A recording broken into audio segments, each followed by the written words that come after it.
Hello, ഇന്നലെ എന്നെ ഒരാൾ ശരിക്കും പേടിപ്പിച്ചു കിട്ടാ. അങ്ങനെ ചേട്ടൻ ഇന്നലെ ട്രിവാൻഡ്രത്ത് വന്നായിരുന്നു.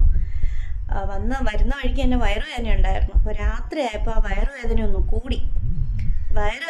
കൂടി ഞാൻ ആകെ ടെൻഷനായി. രാത്രി എങ്ങനെ പോകും? രാത്രി 1 മണിയൊക്കെ ആയപ്പോൾ ഭയങ്കര വയറുവേദന. എങ്ങനെ രാവിലെ വരെ എങ്ങനെയൊക്കെയോ പിടിച്ചു നിന്നു. രാവിലെ ആയപ്പോൾ നേരെ ഹോസ്പിറ്റലിൽ പോയി ഒരു ഇഞ്ചക്ഷനൊക്കെ എടുത്തപ്പോൾ ആൾ റെഡിയായി. അപ്പോൾ കിഡ്നി സ്റ്റോൺ ആണെന്ന് കണ്ടു കേട്ടോ. കാരണം അത് സ്കാനൊക്കെ ചെയ്തു, കുറച്ച് ടെസ്റ്റിനൊക്കെ എഴുതുന്ന ആ ടെസ്റ്റുകളെല്ലാം ചെയ്തു. അപ്പോൾ കിഡ്നി സ്റ്റോൺ ആയിരുന്നു. പക്ഷെ ഇന്നലത്തെ ആ നിലവിളി, എൻ്റെ ദൈവമേ, എനിക്ക് ആലോചിക്കാൻ വയ്യ. ഇന്നിപ്പോൾ കുറച്ച് ആശ്വാസമായപ്പം ആളിനെ കാണണം. ഇപ്പം സമാധാനമൊന്ന് ഇന്നലെ വരാം. ഇതുവരെ ഞാൻ ഇങ്ങനെ ഇത്രയൊക്കെ ഭയങ്കരമായിട്ട് ആള് ഡിമ്മാന്ന് ഞാൻ കണ്ടിട്ടില്ല. പക്ഷെ ഇന്നലെ ഇച്ചിരി വേദനിച്ചല്ലേ.